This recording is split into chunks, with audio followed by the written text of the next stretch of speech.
November 13th, 1944, 2 o'clock in the afternoon. Staff Sergeant Junior Spurrier crouched at the western edge of Achain, France, watching his company attack from the opposite side of the village. The Browning automatic rifle in his hands weighed 23 pounds. The streets ahead crawled with German soldiers from the 11th Panzer Division. Most men would have waited for their squad. Spurrier walked forward alone. What happened next would earn him the Medal of Honor and become one of the most extraordinary displays of individual combat skill in World War II history. One man, 6 hours, 25 confirmed German soldiers killed, 2 officers captured, all while fighting through a fortified village alone, picking up whatever weapons he found and using them with deadly precision against an enemy that outnumbered him at least 10-1. By the time darkness fell over Achain, the village streets were littered with spent casings, American and German, and the sole survivor walking those streets was a Virginia farm boy who had just redefined what one soldier could accomplish when he refused to wait for backup. This is the story of Junior Spurrier's rampage through Achain, a story about a man whose skill with every weapon he touched turned him into a one-man army and a living nightmare for the Wehrmacht. Junior James Spurrier was born James Era Spurrier, Jr. on December 14, 1922, in the Castlewood area of Russell County, Virginia. His family knew poverty intimately. The Great Depression had crushed Appalachia, and the Spurrier family, Father Ira, Mother Ruby, and 6 children, moved frequently, chasing work that never lasted. Young Junior quit school in 7th grade to help support his family. He tried farming. He found work at a civilian conservation corps camp in Bluefield, West Virginia. Nothing stuck. When his mother Ruby died in summer 1940, something broke in the 18-year-old, or hardened.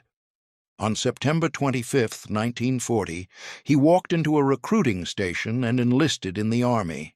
He filled out the paperwork incorrectly, accidentally listing his name as Junior rather than James Ira, Jr. The name stuck. The Army didn't immediately know what to do with this wiry, undisciplined kid from the mountains. Spurrier struggled with military discipline. He hated taking orders. He got into fights. He drank too much.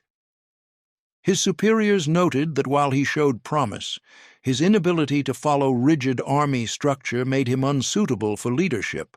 He would never command men. But there was something else in those early evaluations, something his officers couldn't quite articulate. Spurrier had an almost supernatural ability with weapons. Any weapon. Give him a rifle he'd never fired, and within minutes he could use it better than men who'd trained with it for months. He understood the mechanics of killing with an instinctive clarity that unnerved even his instructors. The Army deployed him to the South Pacific. In fall 1943, during combat in New Guinea, Spurrier was wounded and sent back to recover. Most men would have taken the medical discharge. Spurrier volunteered to return to combat. He joined the 35th Infantry Division, landing in Normandy on July 6, 1944, D-Day +1, with Company G, 134th Infantry Regiment. By then, he wore staff sergeant stripes, though his lack of discipline meant commanders assigned him as a company runner rather than giving him a squad to lead. This assignment, meant as punishment, became his greatest tactical advantage. As a runner, Spurrier operated independently. He could fight alone, which was exactly how he preferred it. On September 16, 1944, near Les Saint-Christophe, France, Spurrier gave his superiors their first glimpse of what he could do. During an attack on a heavily defended German position, Spurrier mounted an American tank destroyer while it was moving and took control of its .50 caliber machine gun.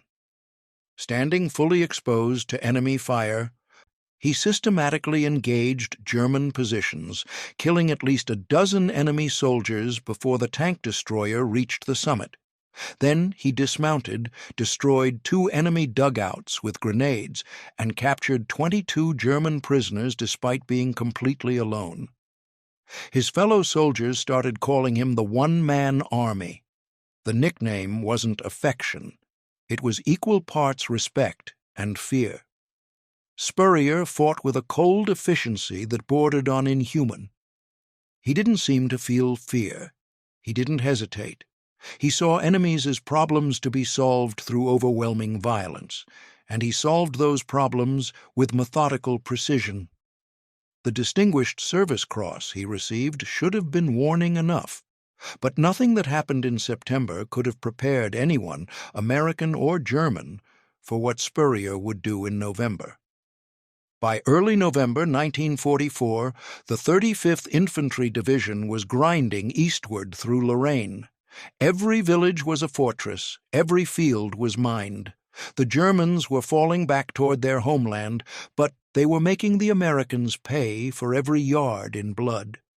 The 11th Panzer Division, veterans of the brutal Eastern Front, had been rushed to the area. These weren't green recruits. These were hardened survivors of some of the war's most savage fighting. The village of Achain sat astride the American axis of advance. On November 13th, the 2nd Battalion received orders to take and hold the village.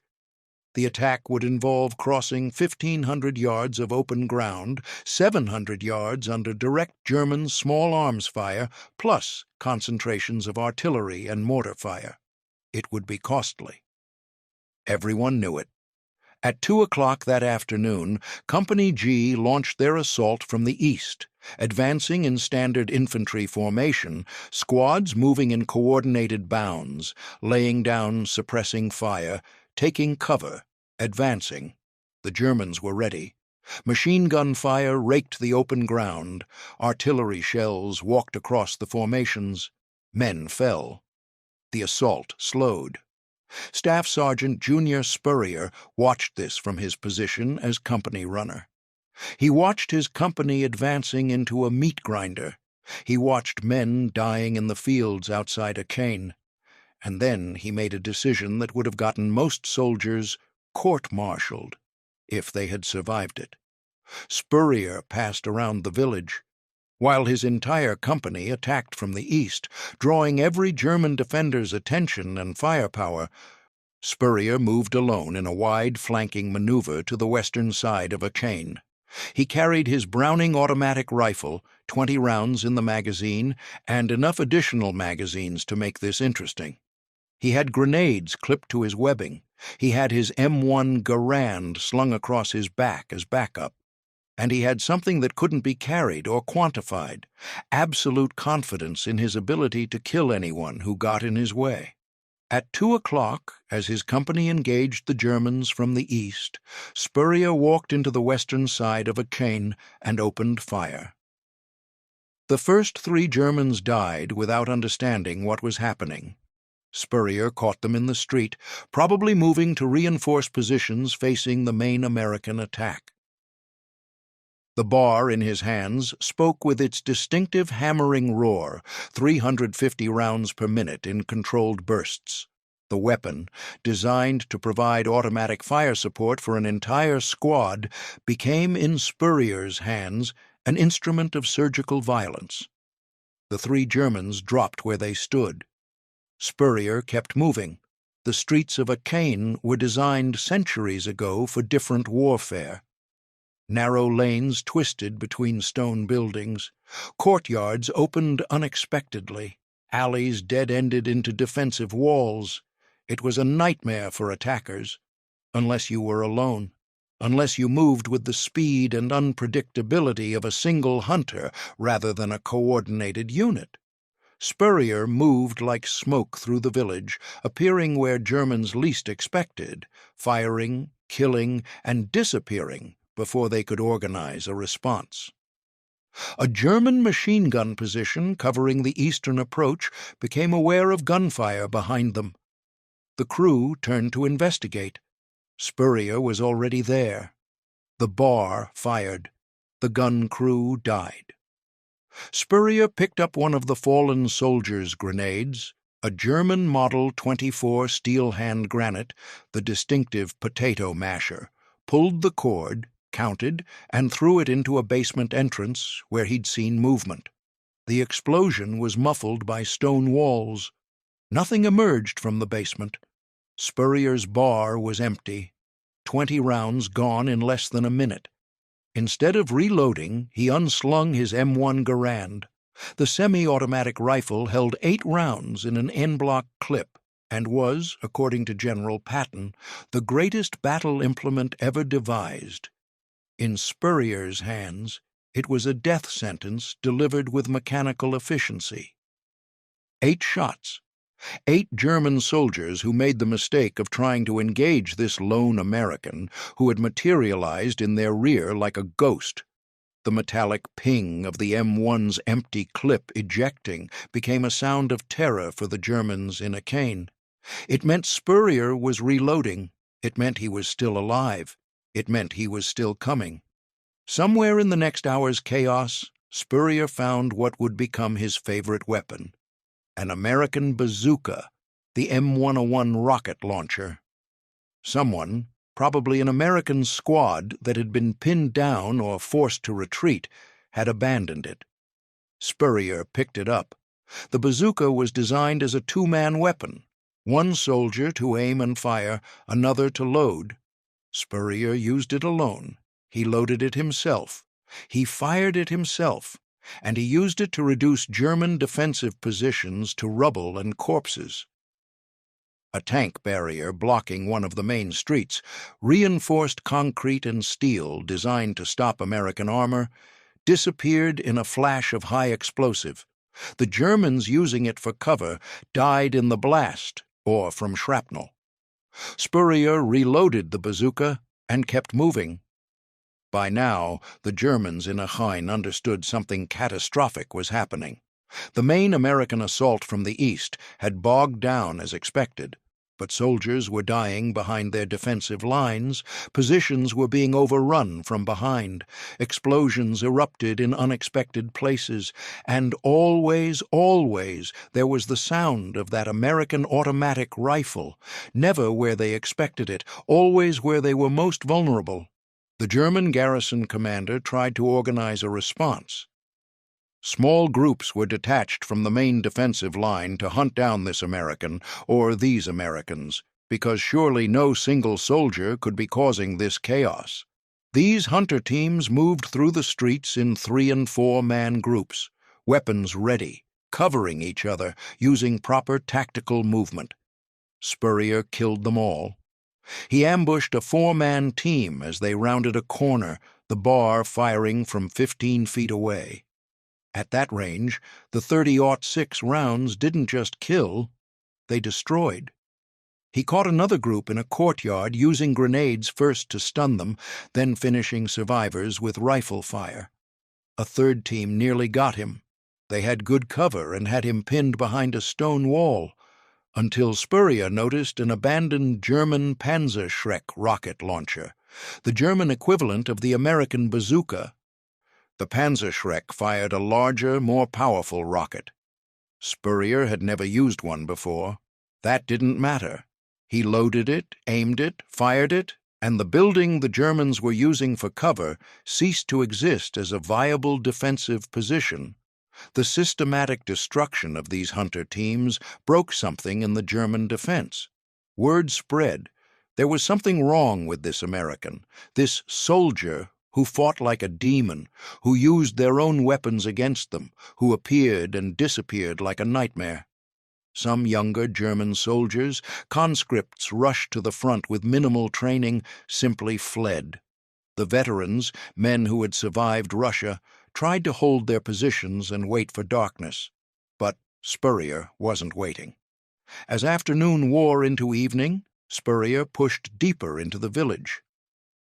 He was running low on ammunition for his bar and M1, but Achain was littered with German weapons. He picked up a German automatic pistol and used it to clear buildings at close range. He collected more grenades from fallen soldiers. He found another Panzerschreck with rockets and used it to destroy a fortified building housing a German observation post. The noise of battle created its own fog of war. Spurrier used this to his advantage. The Germans couldn't pinpoint his location because he was never in the same place twice. He would fire from a window, then appear 2 buildings away. He would throw grenades into a basement, then assault a different position, while Germans reacted to the explosion. His tactics weren't sophisticated. They were simply relentless. He gave the Germans no time to think, no time to organize, no time to do anything but react and die. From Company G's perspective, still fighting their way into Achain from the east, the German defense seemed to be collapsing for no apparent reason. Positions that should have held were abandoned. German soldiers were falling back in disorder. Some were surrendering. Others were simply running. The company commander, pushing his men forward, had no idea the chaos was being caused by one of his own men operating independently on the far side of the village. By late afternoon, the German garrison commander realized his position was untenable. The Americans were pushing from the east. Behind his lines, an unknown number of enemy soldiers, he estimated at least a squad, possibly a platoon, were systematically destroying his positions. His communication with higher headquarters was cut. Casualties were mounting. The situation was lost. The only question was whether to die in place or preserve what remained of his command. He chose preservation. Gathering what officers and soldiers he could find, he began organizing a withdrawal to the northeast, toward German lines. But first, someone would have to determine the strength and position of the American forces in their rear. 2 German officers volunteered to lead a patrol to investigate. They walked into Junior Spurrier. The encounter happened in a street near the center of Achain as darkness began to fall.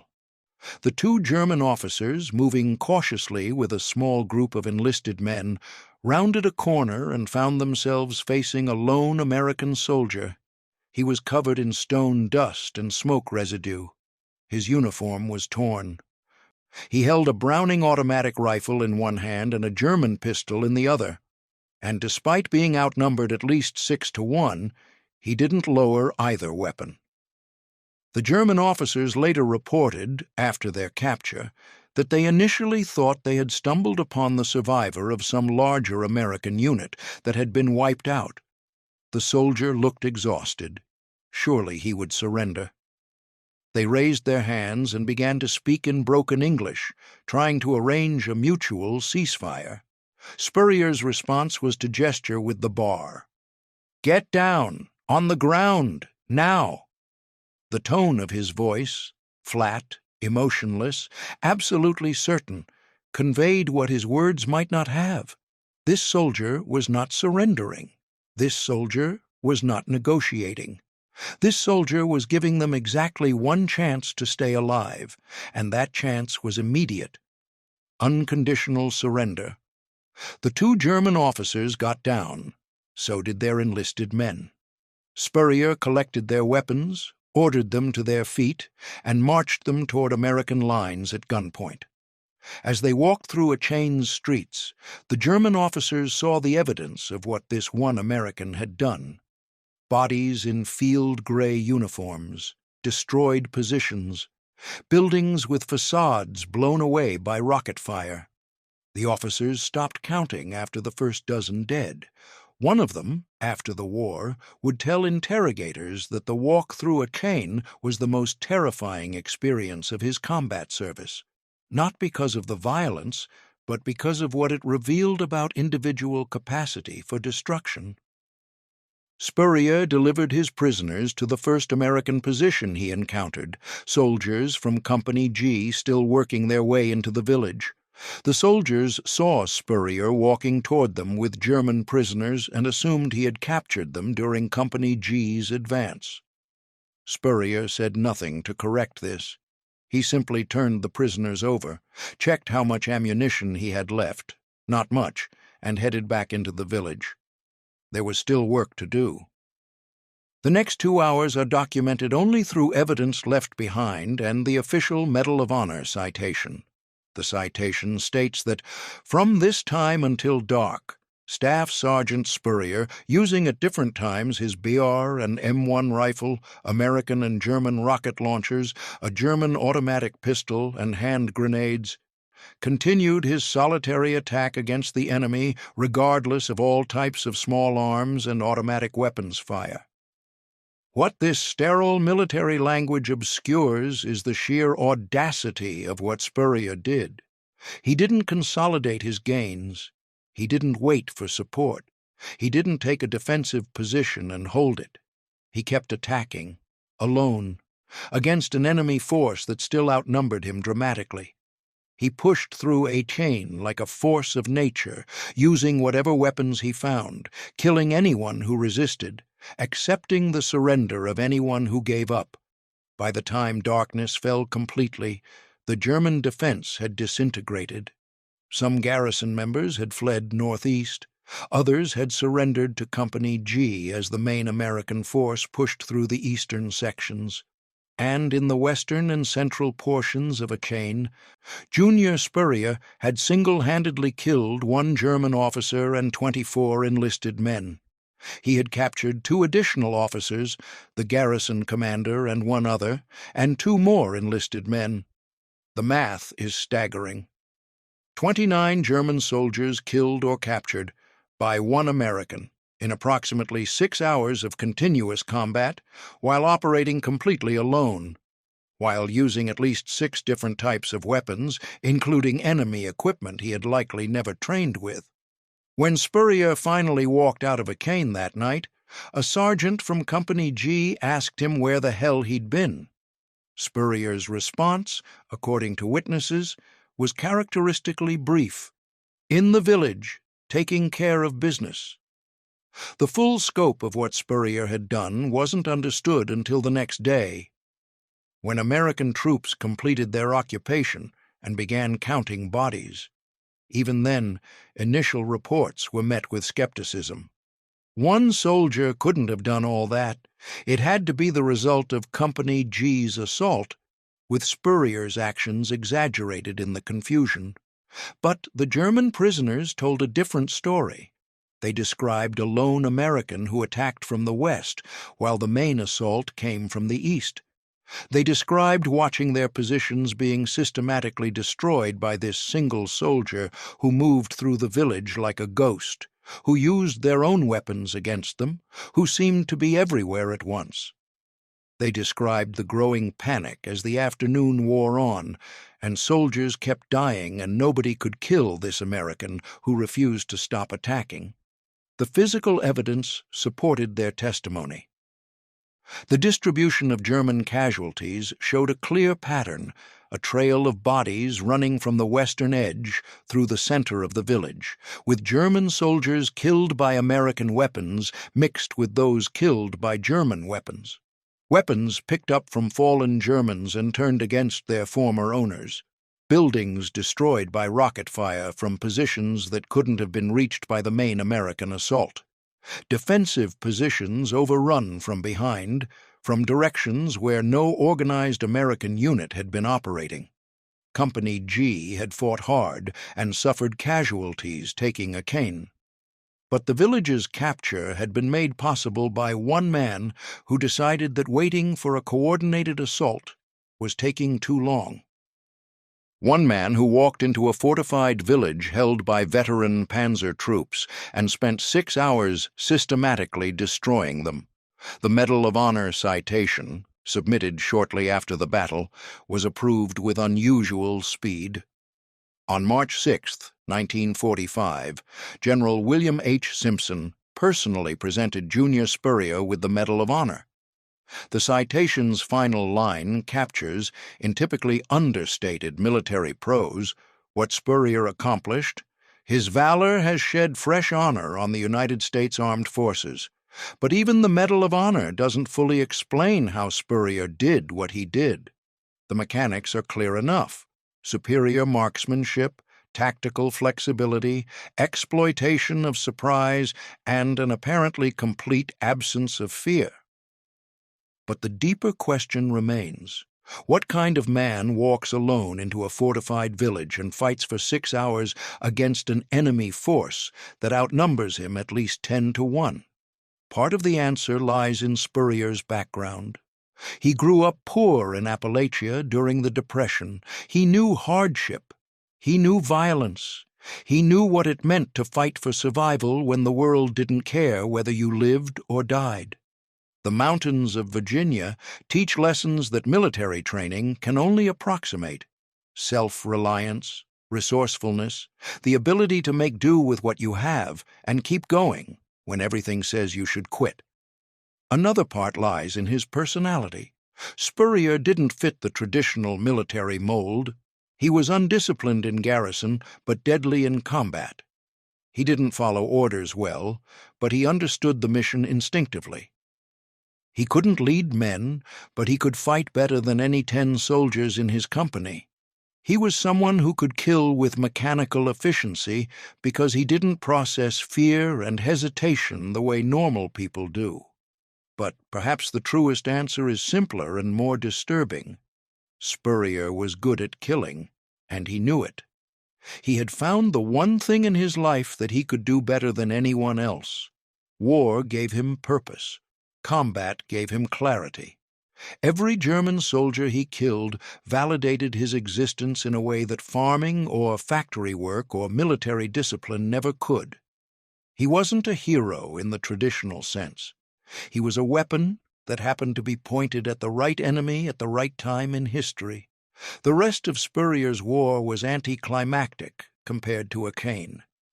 He remained with the 35th Infantry Division through the Battle of the Bulge, where he received a second Purple Heart after being wounded on December 9, 1944. He transferred to Company K on April 24, 1945, and returned to the United States soon after Germany's surrender. His post-war life was troubled. The skills that made him a one-man army in combat didn't translate to peacetime. He struggled with alcohol.